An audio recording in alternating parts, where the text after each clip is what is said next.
The book of the prophet Zephaniah.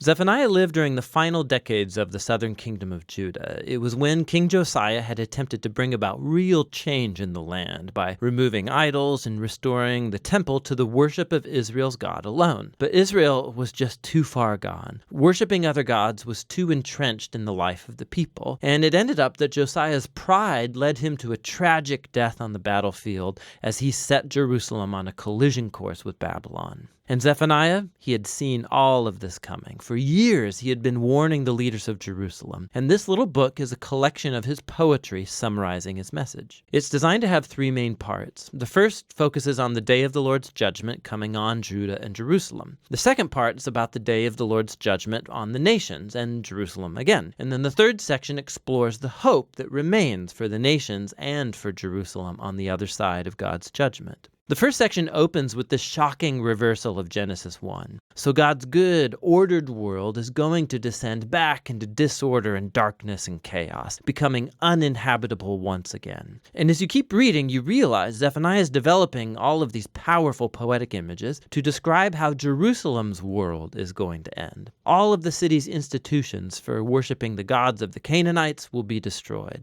All the leaders who perpetrated injustice, all the economic centers where crooked lending and borrowing took place, all of it will be gone along with the city's walls. Zephaniah develops these almost apocalyptic images to show the significance of what's going to happen. It all refers to a great army that is coming to take out Jerusalem.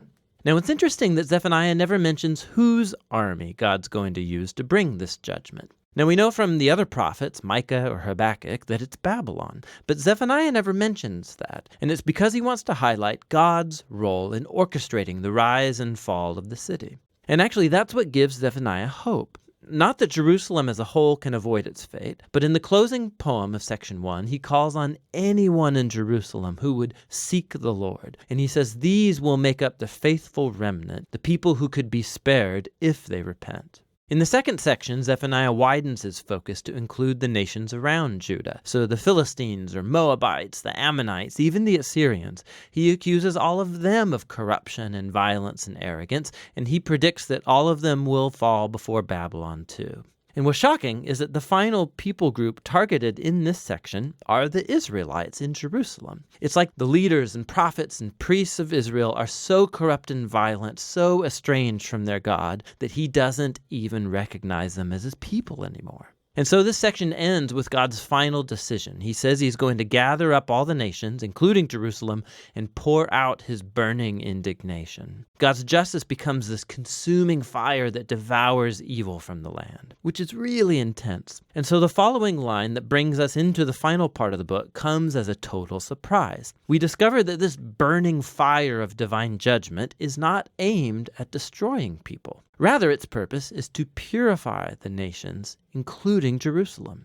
So the section begins as God says that he's going to heal and transform the rebellious nations into one unified family. And that after being purified, they're going to turn from their evil and call upon the name of the Lord. These images point to the fulfillment of God's promise to Abraham all the way back in Genesis 12, that God would find a way to bless the nations, and Jerusalem as well. The conclusion of the book focuses on the restoration of the city at the center of the nations. God's presence is there in the restored city, along with that faithful remnant that's been humbled and transformed by God's mercy. And they're called to sing and rejoice. And then in this striking image, we're told that God is a poet who wants to sing too. Your God will live among you, and he will celebrate you with songs of joy, Zephaniah says. The closing poem of the book ends with these very powerful images about God gathering up into his family, the outcast and the poor and the broken, where he exalts them into a place of honor. And that's how the book ends.